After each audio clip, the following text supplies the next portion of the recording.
जब मेरी शादी हुई थी तो उस समय मेरी उम्र 30 साल थी। ऐसा नहीं है कि लड़के नहीं मिल रहे थे, काफी लड़के मिले, लेकिन कुछ ने मुझे रिजेक्ट कर दिया और कुछ को मैंने। 30 की उम्र होते होते जवानी भी ढलने लगी थी और किसी भी कीमत में कोई लड़का शादी करता तो उसकी उम्र 30 साल से ज्यादा होती। बनारस के अच्छे परिवार में शादी हुई। मेरे पति पढ़े लिखे और एक स्कूल में टीचर थे। हमारे बीच प्यार था। उनका पढ़ा लिखा होना और मेरा सिर्फ 12वीं पास होना कभी हमारे बीच नहीं आया। चूँकि मेरा परिवार काफी बड़ा था तो सास ससुर ननद सभी थे। सारा दिन काम करने के बाद जब मैं अपनी बहन और भाई से फोन पर बात करती तो वो मुझे बोलते कि तुम अपना ध्यान दो, सिर्फ काम मत करो, तुम्हारी शादी की गई है, तुम कोई नौकर नहीं हो। और मुझे भी उनकी बातें सुनकर लगता कि ये सही बोल रहे हैं। ये सिलसिला 1-2 महीने चला और उसके बाद अचानक से मेरे पति घर पर आते और बोलते कि अपनी बहन और भाई से कम बात किया करो। मैंने बोला क्यों, क्या हो गया ऐसा? इस पर वो कुछ नहीं बोले। लेकिन जब वो स्कूल जाते तो अब मैं रात की जगह दोपहर में ही उनसे बातें करती।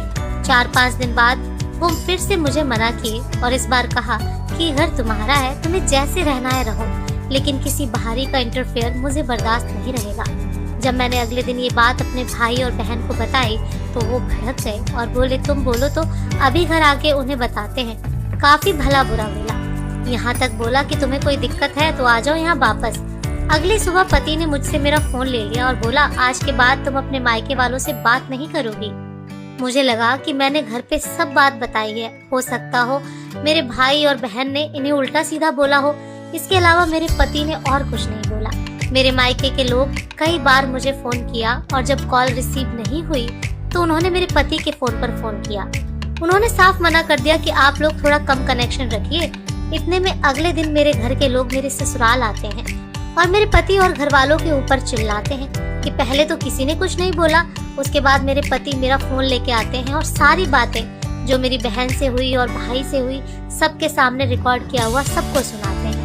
अब मुझे पता चला कि मेरे फोन में सारी बात रिकॉर्ड होती थी, जिसे सुनने के बाद मेरे पति मुझे बात करने के लिए मना करते थे। बात और बढ़ गई। मेरी बहन ने मुझे घर चलने को कहा और बोला इन सब से रिश्ता तोड़ लो। मेरे पति ने बोला ये घर तुम्हारा है, लेकिन मैं तुम्हें जबरदस्ती नहीं रोकूंगा। ये फैसला तुम खुद करो, तुम्हें हमारे यहाँ रहना है या अपने मायके वापस जाना है। बस ये याद रखना, अगर यहाँ रहना है तो अपने मायके वालों से रिश्ता तोड़ना होगा और अगर मायके जाना है तो मुझसे रिश्ता तोड़ना होगा। मेरे भाई ने बोला ऐसे परिवार में रहना जेल में बंद होने जैसा, तुम हमारे साथ चलो, इससे अच्छे घर में तुम्हारी शादी होगी। मुझे भी लगा अभी सिर्फ 6 महीना हुआ और ये स्थिति है, आगे पता नहीं क्या होगा। मैं अपनी बहन और भाई के साथ मायके वापस आ गई। कुछ समय बाद उन्होंने तलाक के लिए अर्जी दी। मैं अंदर से डर गई और सोचा एक बार फिर से मौका दिया जाए, लेकिन तभी मेरी बहनों ने मुझे मना कर दिया और तलाक के साथ ये मांग रखने को कहा कि शादी में लगे सारे गहने दें और जो पैसे खर्च हुए हैं वो दें। मेरे पति ने तुरंत ही शादी के सारे गहने दिए, साथ में एंगेजमेंट की रिंग भी लौटा दी और 2 सप्ताह में जितने पैसे खर्च हुए थे उससे ज्यादा लौटा दिए और तलाक का प्रोसेस शुरू हुआ और हमारा तलाक हो गया। उसके 2 साल बाद उनकी दूसरी शादी हो गई और अब वो अपनी जिंदगी में आगे बढ़ गए हैं। इस बात को हुए 10 साल का समय बीत गया और मेरी उम्र 40 साल हो गई। मेरे पति ने कभी मुझसे ऊंची आवाज में बात नहीं की, ना ही किसी और चीज की कमी होने दी। आज पीछे मुड़कर देखती हूँ तो लगता है कि मेरी बहन और मेरे भाई मुझे गलत बातें सिखाते थे। मेरे पति मुझसे बस ये उम्मीद रखते थे कि मैं घर तोड़ने का काम ना करूं। आखिरी बार भी उन्होंने मुझे ऑफर दिया था, लेकिन मैंने अपनी मूर्खता से उसे ठुकराकर उनके आत्मसम्मान को ठेस पहुंचा दी थी। तभी शादी के पैसे और गहने सब कुछ वो तुरंत वापस कर दिए। आज मैं अकेली हूँ। मेरे 2 भाई और 3 बहन हैं, लेकिन सब अपने में व्यस्त हैं। दोनों भाई अपने परिवार में व्यस्त हैं और दोनों बहनों का अपना घर है और वो बखूबी उसे संभाल रही हैं। अगर सही समय पर मैंने अपने मन की बात सुनी होती और पति की बात मानी होती तो आज मुझे ये दिन देखना नहीं पड़ता।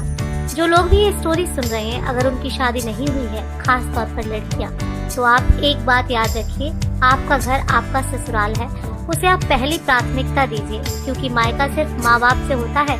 भाई बहन आज नहीं तो कल अपने परिवार में व्यस्त होंगे और अगर आप अपने भाई बहन की बात मानकर अपना घर खुद तोड़ना नहीं चाहती हैं, तो मायके तक उतनी ही बात पहुंचाएं जितनी जरूरी हो और मायके के लोगों को भूल करके भी अपने परिवार में दखल अंदाजी ना करने दें। दोस्तों, आपको ये कहानी कैसी लगी कमेंट करके जरूर बताएं। धन्यवाद।